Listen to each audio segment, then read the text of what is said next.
Bonjour à tous sur Je suis née trois fois. Je suis très heureuse d'accueillir Françoise Dieppe, et particulièrement là tout de suite maintenant. Françoise Dieppe est conteuse, autrice et formatrice pour apprendre à compter aux tout petits. Bonjour Françoise. Bonjour. Et Michel qui est derrière la caméra dans un beau fauteuil jaune que vous ne voyez pas. J'aurais peut-être pas dû dire fauteuil jaune, un beau fauteuil. Imaginez-vous le fauteuil que vous voulez. Michel vient de prononcer le mot guérison. Françoise, est-ce que les contes, ça guérit? Alors, moi je dis toujours qu'un conte, on ne peut pas le prescrire comme on prescrit 3 cuillères de médicaments pour... voilà.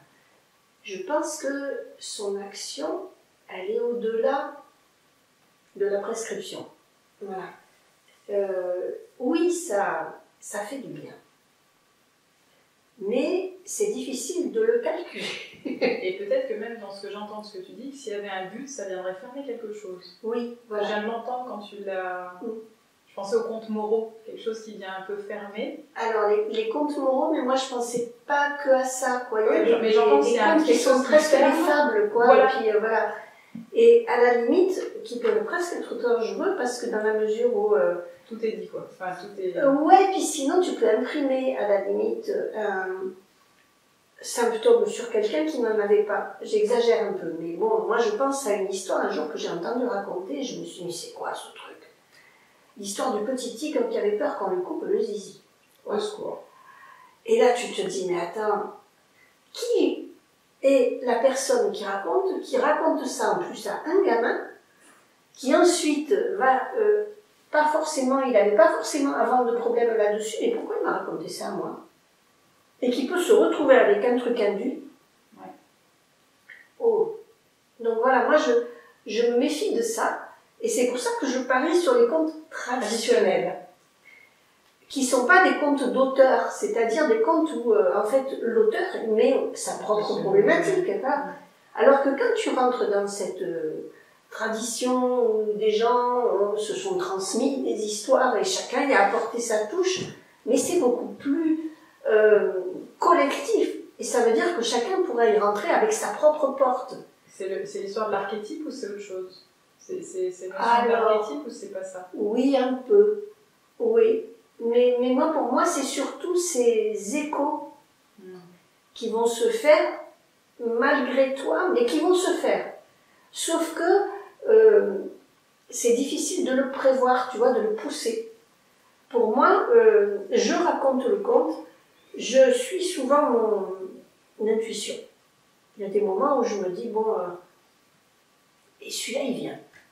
Je ne sais pas pourquoi il vient, mais je sens qu'alors là, il a envie de sortir, ok. Il y a sûrement une raison pour que je le raconte. Et je le raconte, avec toutes les précautions. Hein. Et puis, ben, des fois, à la sortie, j'en ai qui viennent me voir, qui me disent, waouh, c'est exactement de ça que j'avais besoin. Voilà. Il y a des commandes, des fois, mais je prends toujours bien soin. Je pense à une histoire, un conte berbère de Kabylie, qui s'appelle Zalgoum, qui est une histoire d'inceste. Mais qui est une histoire magnifique, parce qu'en fait, elle commence par le traumatisme et elle finit par la guérison. Total. Ça dure 3/4 d'heure. C'est un parcours de vie. Et il y a beaucoup de magie à l'intérieur et en même temps, il y a des choses qui sont très proches, je dirais, de chacun d'entre nous. Je me suis trouvée à le raconter dans des cercles de femmes. On me l'avait demandé. Je l'ai raconté en prison aussi. Et je me souviens du silence. Non, pas à Cayenne. J'ai raconté à Nîmes, à la maison d'arrêt. Voilà. C'était une demande particulière, voilà. Donc toujours avec toutes les précautions, je vous raconte un conte. Hein, et voilà. Et à la sortie, je me souviens d'en avoir qui sont venus me trouver et qui m'ont dit « Ça, madame, c'est mon histoire. » Et après, moi, je ne pose pas de questions. J'écoute. On partage. On est en empathie. Mais c'est une histoire que j'ai donnée, et en même temps, c'est une histoire où ça va jusqu'au bout, jusqu'à la reconstruction de la jeune femme à qui cette histoire terrible est arrivée. Là, pour moi, il y a réellement cette notion de ça, par sa structure et par tout ce que ça a pu renvoyer, il y a une forme de mieux-être et un début de chemin vers la lumière, quoi. Et après ça va mieux. Et c'est vrai. Là, tu parles des adultes, mais je pense même aux tout petits. Il me semble qu'il y a quelque chose qui est... Alors peut-être je l'ai plus vu, peut-être c'est... Mais il me semble qu'avec les tout petits, c'est d'autant plus... C'est comme s'ils étaient encore plus attentifs, comme plus ouverts à cette sphère... Ouais, les grands, ils savent plus, mais ils le sont. Ils savent plus qu'ils le sont, quoi. Ils font semblant des fois d'être un peu éloignés, mais en fait, ils reçoivent pareil. Après, les tout petits, enfin, moi, j'ai vécu des choses assez incroyables, quoi. Je me souviens d'une structure où j'allais régulièrement, je racontais des contes, et puis je montrais des histoires, des livres, etc. Et j'avais une histoire, effectivement, où il y avait une graine qui ne voulait pas sortir de terre. Parce que sous la terre, est-ce qu'on est bien, quoi. Voilà, c'est vrai. Pas trop de mouvement, pas trop de chaleur, pas trop de lumière, etc. Et puis au fil de l'histoire, il y a le soleil, la pluie, le ver de terre qui viennent la chercher, la titiller, et finalement elle sort. Et je me souviens que je raconte cette histoire, et puis après je sors une fleur, et je dis, voilà, c'est son histoire de fleur qui commence, qu'est-ce qu'elle est. Et il y a un gamin dans l'assistance qui dit, non, elle sort pas. Ah. Moi, je tiens mon fil d'histoire, c'est-à-dire que je dis, ben, moi, dans mon histoire, à moi, elle sort. Mais bon, après, toi, tu es libre d'avoir entendu ce que tu veux, mais moi, je te dis qu'elle sort. Et file, il va sous une table et il se met la tête contre le mur. Bon. C'était le groupe, donc je laisse faire, tout ça. La fois suivante, je reviens, tu me racontes l'histoire de la graine? T'es sûr que tu veux l'entendre? Oui, oui. Je raconte au même endroit. Non, elle sort pas. Sous la table. 2 fois. Ok. Et les adultes très intelligemment qui étaient là le laissaient faire. Voilà. Et moi, ben voilà, il revenait ou il revenait pas. Enfin. Et à la 3e fois, je me souviens, j'avais pas mal de bouquins, puis je pense que lui, il m'avait quand même. Ça m'avait tourneboulé, quoi, cette histoire. J'amène la chenille qui devient papillon, qui s'appelle la chenille qui faisait des trous. Voilà. C'est un bouquin d'Éric Carle, de chez Nathan et tout, et donc je montre l'histoire. Et je vois, alors c'était après le moment des contes, hein, donc il était déjà sous sa table, et donc je continue à le raconter, je montre, et là je vois qu'il se retourne. Il n'y avait que moi qui le voyais, vu que j'avais le cercle devant moi. Voilà. Et il se rapproche, il regarde. Il était debout derrière les autres. Et puis je finis, c'est une image où il y a un papillon absolument magnifique et qui est là avec ses ailes superbes, etc. Et au moment où je vais pour refermer le livre et dire écrit et crac, Nungut das Akabat, et crac et crac, Nungut das Finit, pour clôturer l'histoire, il traverse le cercle, il vient, il me pique le bouquin et il repart sous la table avec son livre et il se met à le lire la tête contre le mur, ok? Ok, bon.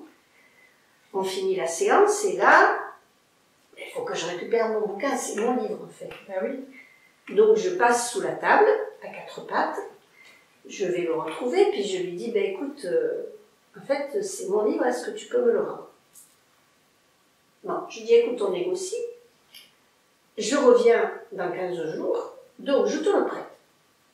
C'est mon livre, mais je te le prête, tu peux l'amener à ta maison, le lire avec ta maman si tu veux, il n'y a pas de souci. Et dans 15 jours, tu me le rends. 15 jours plus tard, je reviens, il arrive vers moi avec mon livre, dans la main comme ça, et il me dit, tu peux raconter autre chose?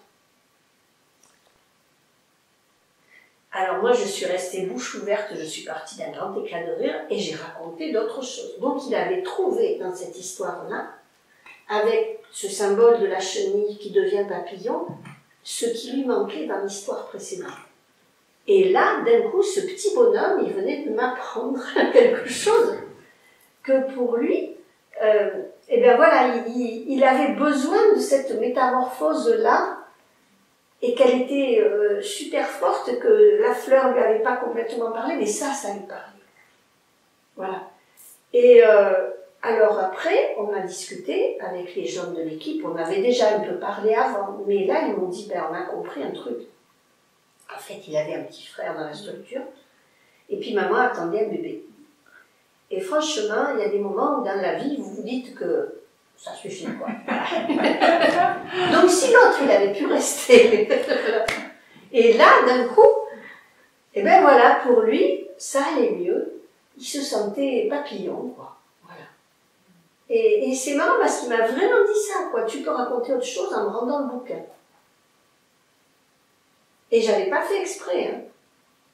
J'ai juste réagi de façon, je dirais, intuitive. Il me demande, alors ça par contre c'est un principe pour moi, si un gamin me redemande une histoire, je re-raconte l'histoire, toujours. Et je la re-raconte pareil. Parce que après, lui, il se souvient quasiment de façon comme s'il avait enregistré. Ils ont une mémoire phonographique, les enfants. Et donc, il ne faut pas se tromper, sinon on entend, tu t'as trompé. Voilà. Tu n'avais pas dit ça quand le soir on est un peu fatigué puis qu'on presse un peu les phrases. C'est pas ça. Ok, je reprends. Donc, et le pareil, le rythme, la répétition, il y a quelque chose de primordial par rapport à ça. Oui. Parce que tant qu'on n'a pas vraiment la globalité de l'histoire, et puis en plus, il faut qu'elle reste pareille pour qu'on puisse l'explorer sans que se dise « là c'est glissant, je vais partir, au secours ». Quoi. Et tant qu'on n'a pas vécu ça autant de fois qu'il faut, ben, il faut recommencer. Donc une fois de plus, nous sommes de nouveau dans la notion de structure. Ah oui. Quelque chose qui structure. Oui. C'est marrant, tu parlais de mémoire phonographique et je disais quelque chose sur la voix. Et il disait que nous accordons beaucoup de foi à la vue, mais finalement, l'audition, au niveau intra-utérin, c'est quand même le sens qui va être développé en premier. Et il parlait du battement de cœur, de quelque chose qui vient réitérer la vie, le rythme du vivant. Et il me semble que dans ce que tu dis, il y a ça. Il y a dire, redire, et qu'il y a quelque chose de rassurant, même si tu passes par des choses difficiles, quoi. Oui, puis en plus... je repense, les enfants sont très sensibles aussi à la parole rythmée, avec ces fameux... Oui, parler des comptines aussi, enfin, c'est dans ce sens-là, oui. La parole rythmée. Oui. Et puis, justement, avec cette espèce de bercement-là, de revenir... Il y a beaucoup de contes qui sont bâtis là-dessus, sur des répétitions. Les fameux contes randonnés, la chèvre ne veut pas sortir du chou, alors on va chercher le chien pour qu'il fasse sortir la chèvre du chou. Mais le chien ne veut pas mordre la chèvre. Alors on va chercher le bâton pour qu'il tape sur le chien, pour qu'il morde la chèvre, pour que la chèvre sorte du chou. Mais le bâton ne veut pas. Alors on va chercher le feu, pour que le feu brûle le bâton, etc. Voilà. Tout ça, c'est un jeu de répétition, ça fait des chaînes. Et en fait, l'enfant, là, l'air de rien, il apprend toute une série de chaînes, ça lui met... en route la mémoire, ouais. Les mots, et en plus, l'air de rien, c'est toujours pareil, il y a le récit, puis après il y a tout ce qui est en dessous. Mais tu dis je sais pas, symbolique. C'est exactement ce que j'allais dire. À un moment tu as dit je sais pas, mais en même temps tu as suivi ton intuition, donc c'est un je sais pas, mais qui est quand même basé sur quelque chose où j'allais dire tu sais fondamentalement. Je sais pas là, mais peut-être que je sais. Voilà. Et après c'est ça l'idée, c'est...